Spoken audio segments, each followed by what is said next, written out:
एक ऐसी अद्भुत कहानी है जो मैं आज आपको ध्यानपूर्वक सुनाऊंगा और इसे सुनने के बाद आप ज्यादा सोचना, डरना और चिंता सब छोड़ देंगे और आपका मन खुशियों से और प्रसन्नता से भर जाएगा। तो चलिए आज की कहानी की शुरुआत करते हैं। दोस्तों, एक समय की बात है, किसी नगरी में एक युवक रहा करता था। वो युवक अत्यंत दुखी था। वो बहुत निराश था। उसे ये समझ नहीं आ रहा था कि आखिर इस दुनिया में हर व्यक्ति अपने मतलब के लिए ही क्यों जीता है। उसे हर जगह हर कोई केवल स्वार्थी नजर आता था। वह हमेशा यही सोचा करता कि उससे कोई प्यार नहीं करता, उसकी कोई परवाह नहीं करता। सब उससे मतलब के लिए अपने संबंध रखते हैं। मतलब खत्म हो जाते ही सब उसे अपने आप से दूर कर देते हैं। दोस्तों, हमारे जीवन में भी कुछ ऐसा ही होता है। हम भी हमेशा किसी न किसी का साथ ढूंढते ही रहते हैं और जब हमें किसी का साथ नहीं मिल पाता तो हम अपने आप को अकेला महसूस करते हैं, कमजोर महसूस करते हैं। हमें लगता है कि इस दुनिया में हमारे जैसे कोई है ही नहीं। हमें कोई प्यार नहीं करता, हमारी कोई परवाह नहीं करता। लेकिन हम यह भूल जाते हैं कि अंत में तो हर किसी को अकेले ही जाना है। वह व्यक्ति अपने इस अकेलेपन से बहुत परेशान हो चुका था, जिस कारण एक दिन उसने अपना घर छोड़ दिया और एक रास्ते पर निकल पड़ा। उसके मन में कई सारे विचार थे। उन विचारों में मग्न होकर वह उस रास्ते पर आगे की ओर बढ़ता ही जा रहा था। तभी उसे रास्ते में एक आश्रम दिखाई पड़ा। वह उस आश्रम की ओर आगे बढ़ा। तभी उसने देखा कि एक गुरु अपने शिष्यों को ध्यान करना सिखा रहे हैं और उन्हीं शिष्यों में से एक शिष्य ने अपने गुरु से कहा, है गुरु, आखिर यह ध्यान क्या है और इस ध्यान को करने से हमें क्या लाभ? तभी वह गुरु अपने उस शिष्य के इस सवाल का जवाब देते हुए कहते हैं, पुत्र, ध्यान ही सच है और ध्यान हमें अकेला कर देता है। हम जितने ज्यादा अकेले होते जाते हैं उतना ही हम ध्यान में उतरते चले जाते हैं और यही अकेलापन तुम्हें सत्य के मार्ग पर ले जाता है, तुम्हें सत्य की प्राप्ति करवाता है। वह युवक आश्रम के बाहर खड़े होकर यह सब कुछ देख रहा था, सुन रहा था। जैसे ही उसने उन गुरुवर के मुख से यह सारी बातें सुनी, वह दौड़ा दौड़ा उन गुरुवर के पास आया और कहने लगा, है गुरुवर, यदि ध्यान हमें अकेला कर देता है तो इसका मतलब यह हुआ कि मैं इन सब चीजों में श्रेष्ठ हूं। आप तो ध्यान का सहारा लेकर अकेले होते हैं, लेकिन मैं तो ऐसे ही अकेला हूं। मेरा ऐसा कोई नहीं है जिसे मैं अपना कह सकूं, जो मेरी परवाह करता हो, जो मेरा ख्याल रखता हो, और मैं अपनी राह पर अकेला ही चलता चला जा रहा हूं। उस व्यक्ति की ये सारी बातें सुनकर उन गुरुवर ने उस व्यक्ति को ध्यानपूर्वक देखा और उसके बाद उससे कहते हैं, भंते, अगर तुम अकेले हो तो तुम्हारे पीछे तुम्हारा पूरा परिवार, तुम्हारे मित्र, तुम्हारे शत्रु, तुम्हारे सगे संबंधी, इन सब को लेकर तुम कहां जा रहे हो? उन गुरुवर के मुख से यह बात सुनकर वह व्यक्ति चौंक उठा और उसने तुरंत ही पीछे मुड़कर देखा तो वहां पर कोई नहीं था। तभी वह उन गुरुवर से कहता है गुरुवर, कौन है मेरे पीछे? कोई तो नहीं, ना मेरे परिवार वाले, ना मेरे मित्र, ना मेरे शत्रु और ना ही मेरे सगी संबंधी। मैं तो सबको पीछे छोड़ आया हूं क्योंकि कोई मुझे नहीं पूछता, कोई मेरी परवाह नहीं करता, कोई मेरा ख्याल तक नहीं रखता, यहां तक कि मेरी कोई आवाज तक नहीं सुनना चाहता। लेकिन जब किसी के ऊपर कोई समस्या आती है तो वह मुझे अवश्य याद करता है, पर बाकी समय पर वह मुझे पूछते तक नहीं। उन्हें यह तक खबर नहीं होती कि मैं किस हाल में हूं, मैं जिंदा भी हूं या नहीं। उन सबको इन सब चीजों से कोई फर्क नहीं पड़ता। उन गुरुवर ने उस व्यक्ति की यह सारी बातें ध्यानपूर्वक सुनी और उसके बाद उस युवक से कहते हैं, भंते, तुम सही कह रहे हो, लेकिन जब तक तुम इन सभी को छोड़कर नहीं आते तब तक तुम भला अकेले कैसे हो सकते हो? वह व्यक्ति एक बार फिर से आश्चर्यचकित होकर पीछे मुड़कर देखता है और फिर उन गुरुवर से कहता है गुरुवर, यहां पर तो कोई नहीं है, मैं अकेला ही यहां पर आया हूं। लग रहा है कि आप मेरा मजाक उड़ा रहे हैं। मेरे पीछे कोई नहीं है, आप खुद देख सकते हैं, तो फिर आप ऐसा क्यों कह रहे हैं कि जाओ और इन्हें छोड़कर आओ? जब मेरे साथ कोई है ही नहीं तो मैं भला उन्हें कहां छोड़ूं, कैसे छोड़ूं? उस युवक की ये सारी बातें सुनकर वह गुरुवर मुस्कुराने लगे और उस युवक से कहते हैं, भंते, आखिर तुम मुझसे क्या चाहते हो? इस पर वह युवक उन गुरुवर से कहता है गुरुवर, मैं आपका शिष्य बनना चाहता हूं, मुझे कोई साथी चाहिए, मुझे अपना शिष्य बना लीजिए, मैं जीवन भर आपका आभारी रहूंगा। उस युवक की यह बातें सुनकर उन गुरुवर ने कहा, भंते, तुम चाहो तो यहां पर 1 महीने रह सकते हो। उसके बाद ही मैं यह निर्णय कर पाऊंगा कि क्या मुझे तुम्हें अपना शिष्य बनाना चाहिए या फिर नहीं। लेकिन तुम्हें मेरी एक बात माननी होगी। तुम्हें इन 30 दिनों के अंदर ध्यान का अभ्यास करना होगा। अगर तुम ये कर सकते हो तो तुम यहां पर अगले 1 महीने के लिए रुक सकते हो, अन्यथा तुम्हारे लिए यहां पर कोई जगह नहीं। उस व्यक्ति ने काफी सोच विचार कर उन गुरुवर से कहा, है गुरुवर, आप जैसा कहेंगे मैं वैसा ही करूंगा। आप चाहते हैं कि मैं इन 30 दिनों में ध्यान का अभ्यास करूं, तो मैं यह करने के लिए तैयार हूं। उस व्यक्ति ने उन गुरुवर की बात मान ली और आश्रम में ही रुक गया। अगले दिन सुबह सुबह वह गुरुवर उस व्यक्ति के पास आए और उस व्यक्ति से कहने लगे, भंते, तुम किससे बात कर रहे हो? तुम्हारा ध्यान कहां है? इस पर वह व्यक्ति जवाब देते हुए कहता है गुरुवर, मेरे साथ तो कोई नहीं है, मैं भला किससे बात करूंगा, मैं तो अकेला हूं। तभी वह गुरुवर उस व्यक्ति से कहते हैं, ठीक है, लेकिन अब ध्यान लगाओ, क्योंकि तुमने मुझे वचन दिया था कि इन 30 दिनों में तुम ध्यान का अभ्यास करोगे। उन गुरुवर के कहने पर वो व्यक्ति ध्यान करने बैठ जाता है। लेकिन पहले दिन उसे ध्यान करने में बहुत तकलीफें आती हैं, बहुत सारी परेशानियों का सामना करना पड़ता है। यहां तक कि वो ढंग से लगातार बैठ भी नहीं पा रहा था। उसके पैर मानो सुन्न से हो जाते और उसका पैर मानो काम करना ही बंद कर देता। ये सारी बातें वह गुरुवर देख रहे थे। तभी उन गुरुवर ने उस व्यक्ति से कहा, बनते, तुम जितना देर चाहो उतना देर बैठ सकते हो। ये ऐसा कोई जरूरी नहीं है कि तुम एकाएक लगातार बैठे ही रहो। यदि तुम्हें थोड़ी तकलीफ है तो तुम उठ सकते हो, टहल सकते हो और फिर आकर बैठ सकते हो। इतना कहकर वह गुरुवर वहां से चले गए। अगले दिन सुबह सुबह फिर वह उस व्यक्ति के पास आए और उस व्यक्ति से कहने लगे, भंते कौन है? किससे बातें कर रहे हो? कोई आया है क्या? उन गुरुवर की इस बात का जवाब देते हुए वह व्यक्ति उन गुरुवर से कहता है गुरुवर, यहां पर तो कोई नहीं है, आप खुद देख लीजिए, मैं भला किससे बातें करूंगा। तभी वह गुरुवर एक बार फिर उस व्यक्ति से कहते हैं, चलो ध्यान का अभ्यास करो।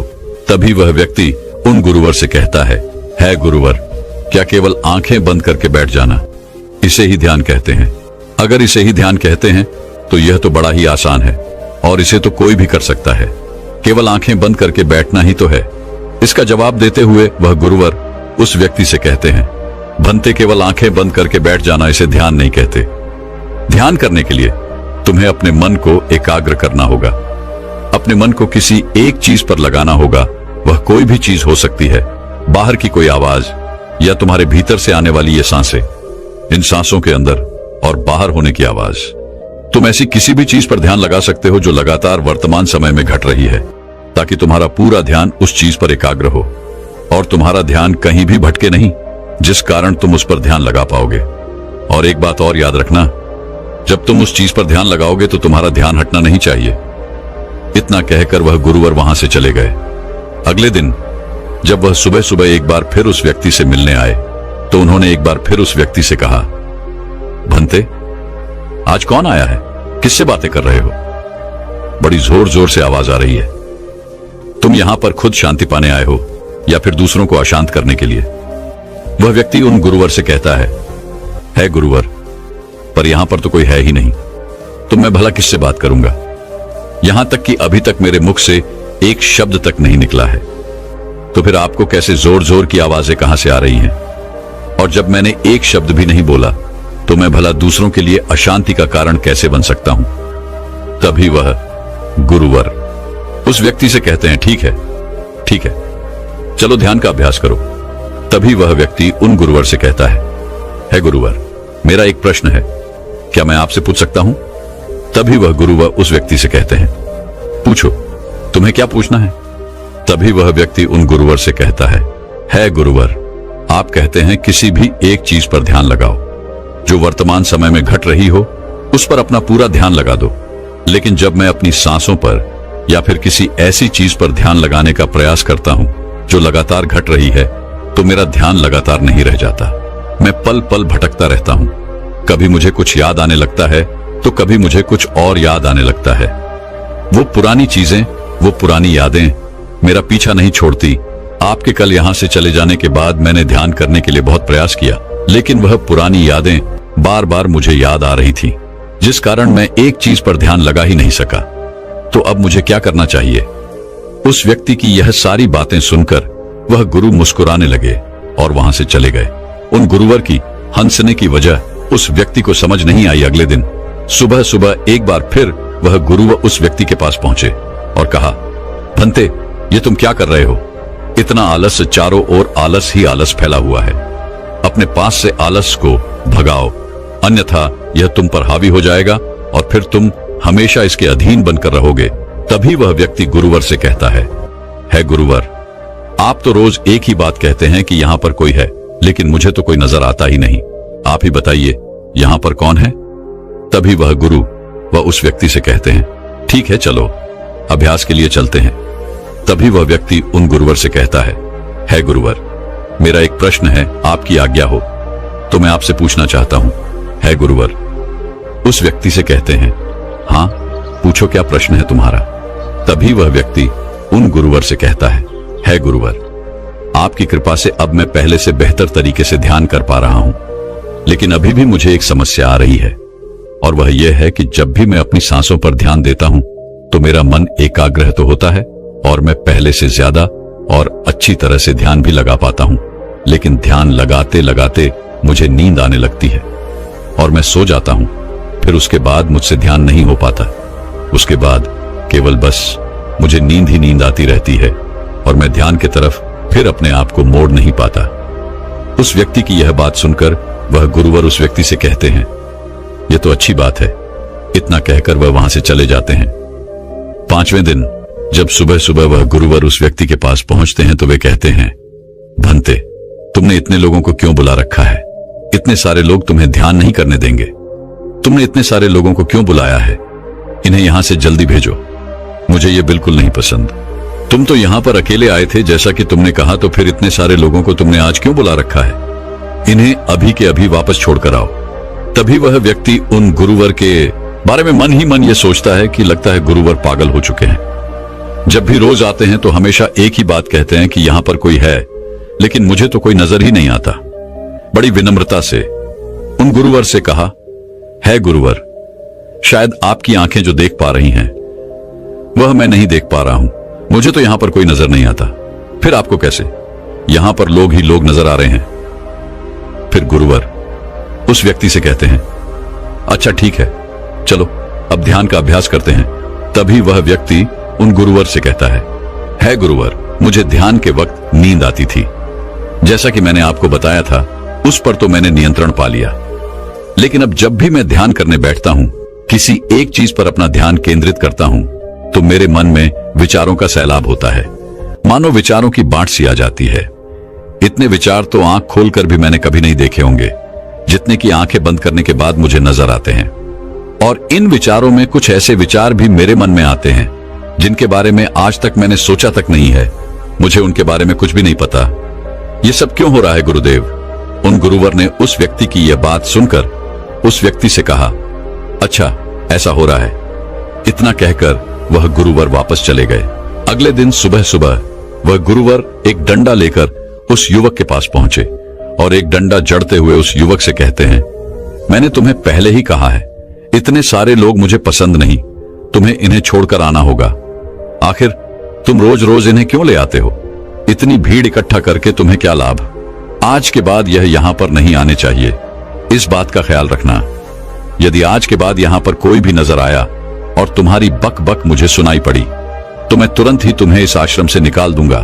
तभी वह व्यक्ति बड़ी विनम्रता से उन गुरुवर से कहता है गुरुर, मुझे तो यह समझ नहीं आता कि मुझे कोई नजर ही नहीं आता, लेकिन आप रोज एक ही बात कहते हैं कि यहां पर मैंने भीड़ इकट्ठी कर रखी है। जिन लोगों को भी मैंने लाया है उन्हें मुझे छोड़कर आना होगा, लेकिन मैं आपसे हर रोज एक ही बात कहता हूं कि मुझे कोई नहीं नजर आता, ना ही मुझे कोई यहां पर दिखाई पड़ता है और ना ही मैं अपने मुख से एक शब्द भी निकालता हूं, लेकिन फिर भी आप कहते हैं कि आपको लोगों की आवाजें सुनाई पड़ रही हैं। तभी वह गुरुवर है उस व्यक्ति की इस बात का जवाब देते हुए कहते हैं, क्या तुम्हारे मित्र, तुम्हारे परिवार वाले, तुम्हारे सगे संबंधी, तुम्हारे शत्रु, तुम्हारी इच्छाएं, तुम्हारी वासनाएं, ये सब क्या तुमसे मिलने नहीं आते? वह व्यक्ति उन गुरुवर से कहता है, नहीं गुरुदेव, मुझसे कोई मिलने नहीं आता। मैं तो यहां पर अकेला ही आया था और अभी भी मैं अकेला ही हूं, मेरा कोई नहीं। तभी वह गुरु व क्रोधित होकर उस झंडे से उस व्यक्ति पर एक और प्रहार करते हैं और कहते हैं, अभी बैठो, अभी ध्यान लगाओ, और यदि तुम्हारे ध्यान में कोई भी आता है तो मुझे बताओ। वह व्यक्ति उन गुरुवर की बात मान लेता है और तुरंत ही ध्यान करने बैठ जाता है। कुछ देर तक तो वह काफी शांत रहता है, लेकिन कुछ देर बाद ही वह उन गुरुवर से कहता है गुरुदेव, मेरा भाई मुझसे मिलने आया है, साथ में मेरे पिताजी भी हैं। दोनों बहुत दुखी हैं क्योंकि मैं उन्हें छोड़कर यहां जो चला आया हूं। मेरे भाई की तबीयत भी कुछ ठीक नहीं लग रही। वह मुझे बुला रहे हैं। मेरे बड़े भाई की पत्नी अर्थात मेरे भाभी मेरे बड़े भाई के साथ अच्छा व्यवहार नहीं कर रही, और तो और मेरी प्रेमिका भी आई हुई है। वह मुझसे पूछ रही है कि क्या तुम मुझसे शादी करोगे या फिर मैं किसी और से शादी कर लूं। वह भी बहुत दुखी नजर आ रही है। और इतना ही नहीं, मेरे कुछ मित्र भी पीछे खड़े हैं जिनसे मैंने कुछ कर्ज लिए थे। आज वो मुझसे अपना कर्जा मांगने आए हैं, मुझे धोखेबाज कह रहे हैं, मुझे अपशब्द बोल रहे हैं, और वो साथ में मेरे कुछ शत्रुओं को भी लाए हैं। लेकिन मेरे शत्रु मुझे मारना नहीं चाहते। वह तो यह कह रहे हैं कि तू तो पहले से ही मरा हुआ है, तुझे और क्या मारना। इतना कहकर वह व्यक्ति कुछ देर के लिए शांत हो गया, लेकिन उसी के बाद फिर कुछ देर बाद वह एक बार फिर से उन गुरुवर से कहने लगा है, गुरुवर, अब मेरे पास एक बहुत बड़ा घर है, इसे मैंने खरीद लिया है। मैं, मेरे पिता, मेरी माता, मेरा भाई, मेरी भाभी सभी इसमें बहुत मिलजुल के रह रहे हैं। हम बहुत खुश हैं। मैं अब अपने मित्रों से अत्यधिक अमीर हूं। मेरे पास बेशुमार धन दौलत है, और तो और मैंने अपनी प्रेमिका से शादी भी कर ली है और इसका जश्न मना रहे हैं। इतना कहकर वह व्यक्ति एक बार फिर शांत हो गया और फिर कुछ देर बाद और फिर एक बार उन गुरुवर से कहता है गुरुवर, मुझे कोई मारने का प्रयास कर रहा है। लगातार वो मुझ पर प्रहार कर रहा है। मैं उसका चेहरा देखने का प्रयास कर रहा हूं, लेकिन मुझे उसका चेहरा नजर नहीं आ रहा। इतना कहते कहते वह उन गुरुवर से कहता है, गुरुदेव, ये तो आप हैं जो मुझे मार रहे हैं और यह भी कह रहे हैं कि इतनी भीड़ को लेकर क्यों आए हो और इन्हें लेकर कहां जा रहे हो। मेरे साथ तुम्हें अकेले ही चलना होगा। इतना कहकर वह व्यक्ति ध्यान से उठ गया और उनको रुके चरणों में गिर पड़ा और उनसे कहने लगा, है गुरुदेव, आप सही थे। आप जो हमेशा कहते थे कि इस भीड़ को लेकर मैं कहां जा रहा हूं, आप हमेशा यही कहते थे कि इन सबको छोड़ कर आओ, लेकिन मुझे कोई नजर नहीं आता था। लेकिन आज मैंने उन सबको देख लिया जिन्हें मैं अपने साथ लेकर आया था, जिन्हें मैं अपने साथ लेकर घूम रहा था। हर कोई मेरे साथ ही है, मेरे पास है। लेकिन मैं ये सोच रहा था कि आखिर मैं इतना बेचैन क्यों हूं और मेरी बेचैनी की वजह क्या है। उस व्यक्ति की यह सारी बातें उन गुरुवर ने ध्यानपूर्वक सुनी और उसके बाद वो वहां से चुपचाप उठकर चले गए। उसके बाद से वो गुरुवर उसके पास कभी नहीं आए। लेकिन वह व्यक्ति हर रोज ध्यान का अभ्यास कर रहा था और पूरे 1 महीने बाद जब वह उन गुरुवर के पास पहुंचा तो उन गुरुवर से कहने लगा है, गुरुवर, जैसा कि आप कहते थे कि मैं हमेशा अपनी भीड़ को अपने साथ लेकर घूमता हूं, तो आज मैंने उस भीड़ को विदा कर दिया है और अब मैं बिल्कुल अकेला हूं। मेरे साथ कोई नहीं, मेरे साथ आप भी नहीं है, यहां तक कि मैं खुद अपने साथ नहीं हूं। मैं एक परम शांति महसूस कर रहा हूं। अब मुझे ऐसा प्रतीत होता है कि अब मेरे जीवन में कोई समस्या नहीं है, कोई समाधान नहीं है। मैं बहुत हल्का महसूस कर रहा हूं, मैं बहुत अच्छा महसूस कर रहा हूं और इस शांति में जो आनंद है इसका क्या कहना। तभी वह गुरुवर उस व्यक्ति से कहते हैं, भंते, अगर तुम चाहो तो इस अकेलेपन को लेकर तुम अपनी दुनिया में वापस जा सकते हो। अव्याधि, तुम उस संसार में वापस भी लौट जाओ। भले ही लोग तुम्हारे आसपास क्यों न रहे, भले ही पूरी भीड़ तुम्हारे साथ क्यों न रहे, लेकिन फिर भी तुम अकेले ही रहोगे। फिर चाहे वह तुम्हारे रिश्तेदार हो, सगे संबंधी हो, परिवार वाले हो, तुम्हारे मित्र, तुम्हारे शत्रु, तुम्हारी भावनाएं या फिर तुम्हारी प्रेमिका, इन सब के साथ रहकर भी तुम पूर्ण रूप से अकेले ही रहोगे। और इतना ही नहीं, तुम्हारे जीवन में जब भी कोई बुरी परिस्थितियां आएंगी तब भी तुम बिल्कुल अकेले और शांत रहोगे और तुम हर परिस्थितियों का समाधान निकालने में भी अब पूरी तरह सक्षम हो चुके हो। और यदि अब तुम चाहो तो मैं तुम्हें अपना शिष्य बना सकता हूं, क्योंकि हो सकता है तुम्हें यह लग रहा हो कि यह 30 दिन तो पूरे खत्म हो चुके, लेकिन ध्यान का मार्ग अभी शुरू हुआ है। और याद रहे कि अभी तो बहुत कुछ सीखना है, जानना है, लेकिन कुछ रखना नहीं है। यह मार्ग अभी शुरू हो रहा है और यह मार्ग अति लंबा है। और इस मार्ग की शुरुआत शांति से ही होती है। तभी वह व्यक्ति उन गुरुवर को प्रणाम करता है और उनसे कहता है, हे गुरुवर, मैं अपने घर वापस लौटना चाहता हूं, अपने उस संसार में वापस जाना चाहता हूं ताकि मैं अपनी जिम्मेदारियों को निभा सकूं और साथ ही साथ इस मार्ग पर भी आगे बढ़ सकूं। यदि आपकी आज्ञा हो। इतना कहकर वह व्यक्ति शांत हो गया। तभी वह गुरु मुस्कुराने लगे और उस व्यक्ति से कहते हैं, भंते मन शांत हो तो सब हो सकता है। तुम संसार में रहकर भी अकेले रह सकते हो, लेकिन एक बात याद रखना कि हमें सीखना बहुत कुछ है, जानना बहुत कुछ है, लेकिन रखना कुछ भी नहीं। अब तुम जा सकते हो, तुम्हारा कल्याण हो। तो दर्शकों, चलिए अब ज्यादा सोचने के ऊपर अगली कहानी की शुरुआत करते हैं। संपूर्ण मानव जाति एक दौड़ में लगी हुई है, एक ऐसी दौड़ जो कभी पूरी नहीं होती, जो उसके जन्म के साथ शुरू होती है और मरने तक उसका पीछा नहीं छोड़ती। लेकिन क्या कभी आपने ध्यान दिया है कि यह दौड़ किस चीज की है? जरा ठहरकर खुद से पूछिए कि आप किसके पीछे दौड़ रहे हैं और वास्तव में क्या यह दौड़ कभी पूरी हो सकती है? जिन भौतिक सुख सुविधाओं को इकट्ठे करने में इंसान लगा रहता है, क्या वास्तव में वो भौतिक सुख सुविधाएं उसे शांति या फिर आनंद प्रदान कर सकती है? सिकंदर ने मरने से पहले अपने सभी मंत्रियों को कहा था कि जब मेरी अर्थी उठाई जाए तो मेरा शरीर ढका हुआ नहीं होना चाहिए, मेरी हथेलियां खुली होनी चाहिए, ताकि सारी दुनिया यह देख सके कि जो सिकंदर पूरी दुनिया को जीत सकता था, वो भी अपने साथ कुछ नहीं ले जा सका। उसके हाथ खाली के खाली रह गए। लेकिन जीवन की बागडोर ऐसी होती है कि उसे कभी ठहरने का वक्त ही नहीं मिलता। कभी वह सोच विचार ही नहीं करता कि जीवन का सबसे बड़ा सुख क्या है और इसके विपरीत जीवन का सबसे बड़ा दुख क्या है। सुख सुविधाएं तो बहुत लोग इकट्ठा कर लेते हैं, लेकिन सही मायने में उसका भोग कितने लोग कर पाते हैं? वही भौतिक वस्तुएं जो उसने अपने आनंद, अपनी शांति के लिए संग्रहित की थी, वही सुख सुविधाएं उसके दुख का कारण बन जाती हैं। जब पैसा नहीं कमाया था तो पैसा ना होने का दुख था, और जब पैसा कमा लिया तो वही पैसा उसके बच्चों के लिए या उसके लिए झगड़े का कारण बन जाता है। तो फिर कैसे सुख सुविधाएं, किन चीजों के पीछे आप भाग रहे हो? आज की जो कहानी मैं आप लोगों को सुनाने वाला हूं, उसमें आपको जीवन का सबसे बड़ा दुख और सबसे बड़ा सुख पता चलेगा। इससे पहले कि आप इस कहानी में खो जाएं, इस चैनल को सब्सक्राइब जरूर कर लें। तो चलिए कहानी शुरू करते हैं। अपनी गरीबी के दिन याद करके सेठ धनानंद की आंखों में आंसू आ गए। आज उसने जीवन में सब कुछ हासिल कर लिया था। सारी सुख सुविधाएं उसके पास थी। घर में नौकर चाकर थे, हजारों लोग उसके नीचे काम करते थे, जो उसकी एक आवाज पर उसके पास खड़े होते थे। लेकिन फिर भी आज सब कुछ हासिल कर लेने के बाद भी वो दुनिया में अपने आप को सबसे गरीब आदमी समझ रहा था। आखिरकार अपनी गरीबी के दिन याद करके उसकी आंखों में आंसू आ गए। उसके पास कुछ नहीं था, लेकिन तब भी वो प्रसन्न रहता था। लेकिन आज सब कुछ होने के बाद भी वो प्रसन्न नहीं था। और दुनिया में वही आदमी सबसे गरीब होता है जो सब कुछ होते हुए भी अकेला महसूस करता है। उसे एहसास होने लगा था कि धन संपदा या भौतिक सुख सुविधाएं उसके मन की पूर्ति नहीं कर सकती। लेकिन अब तो बहुत देर हो चुकी थी। उसका पूरा जीवन बीत चुका था। अब पूरे जीवन की कमाई उसे व्यर्थ लगने लगी। उसे लगने लगा कि उसने जो कुछ कमाया वो सब यूं ही था, व्यर्थ था। ये एहसास उसे जीवन में पहले कभी नहीं हुआ था।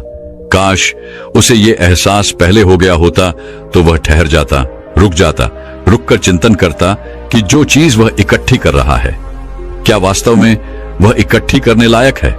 अगर उसे यह बात पहले पता चल गई होती तो वो अपने जीवन में सार्थकता खोजने की कोशिश करता। वो उस रहस्य के बारे में खोज करता जो उसके मन की पूर्ति करता, जो उसका अकेलापन दूर करता, जो उसके जीवन को संपूर्ण बना देता। उसने अपने दोनों बेटों को अपने पास बुलाया और उन्हें जीवन की सीख समझाने की कोशिश करने लगा। सेठ ने अपने बेटों से कहा कि बेटा, मेरे को तो जीवन में कोई बताने वाला नहीं था, सही रास्ता दिखाने वाला कोई था ही नहीं, इसलिए मैं उस रास्ते पर चलता रहा जिसका कोई अंत नहीं था। और आखिर में पहुंचकर मुझे महसूस हुआ कि जितना रास्ता मैं तय करके आया हूं उतना ही रास्ता बाकी और है। शायद मैं गलत रास्ते पर निकल पड़ा था और अब इतना समय नहीं बचा कि मैं नए रास्ते पर फिर से नया सफर शुरू करूं। उसने अपने दोनों बेटों से कहा कि बेटा पता है दुनिया में सबसे बदनसीब आदमी कौन होता है? वो जिसके पास सब कुछ होते हुए भी कुछ नहीं होता, जो अपने आप को सब कुछ होते हुए भी अकेला महसूस करता है। भला इससे बड़ा दुख, इससे बड़ी बदनसीबी और क्या हो सकती है? यह सुनकर उसके बड़े बेटे ने कहा कि पिताजी, सब कुछ तो आपके पास है, धन संपदा, पूरा परिवार, सारी खुशियां आपके पास है, लेकिन फिर भी आप अपने आप को बदनसीब क्यों समझते हैं? उसका बड़ा बेटा वह नहीं समझ पा रहा था जो उसके पिता उसे समझाने की कोशिश कर रहे थे। फिर भी उसने अपनी बात को समझाने की कोशिश करते हुए कहा, अभी तुम्हें लगता है कि जीवन में तुम्हारे पास सब कुछ है। मुझे भी तुम्हारे उम्र में ऐसा ही लगता था, लेकिन अब मैं बूढ़ा हो चला हूं। कुछ समय बाद मेरी मृत्यु भी नजदीक है और अब मुझे एहसास हो रहा है कि दुनिया में तो सब कुछ पीछे छूट जाता है। घर, परिवार, रुपया, पैसा, धन संपदा, सब कुछ यही रह जाता है और आखिर में मेरे साथ जाएगा क्या? क्या मैं दुनिया में सबसे अकेला इंसान नहीं हूं? क्या मैं दुनिया का सबसे बदनसीब आदमी नहीं हूं, जिसके पास सब कुछ होते हुए भी वह अपने साथ कुछ भी नहीं ले जा सकता? सेठ के बेटे ने सेठ से सवाल पूछा कि पिताजी, फिर दुनिया में क्या इकट्ठा करना चाहिए? ऐसे तो हर इंसान अकेला ही होता है। कौन इंसान इस दुनिया में भला ऐसा होता है जो अपने साथ इस दुनिया की सुख सुविधाएं या फिर अपना परिवार को साथ लेकर जाता है? सब लोग तो अकेले ही जाते हैं। फिर तो दुनिया में हर एक आदमी बदनसीब ही हुआ। यही सवाल सेठ के मन में भी उठ रहा था, लेकिन उसके खुद के पास इसका कोई जवाब नहीं था, तो वह अपने बेटे को भला इसका क्या उत्तर देता। इसीलिए उसने अपने बेटे से कहा कि बेटा, मैं खुद इस सवाल का जवाब तलाश रहा हूं। अगर एक आदमी के पास सब कुछ होते हुए भी वह अकेला है, उन भौतिक सुख सुविधाओं का वह भोग नहीं कर पा रहा है, तो वह सबसे बड़ा दुख हुआ। मैं मानता हूं दुनिया का सबसे बड़ा दुख यही है कि आपके पास सब कुछ होते हुए भी आप अकेलापन महसूस करो। लेकिन इसके विपरीत दुनिया का सबसे बड़ा सुख क्या हो सकता है? इस सवाल का जवाब तो मेरे बेटे मुझे भी नहीं पता। इसीलिए मैं यह चाहता हूं कि मेरे मरने से पहले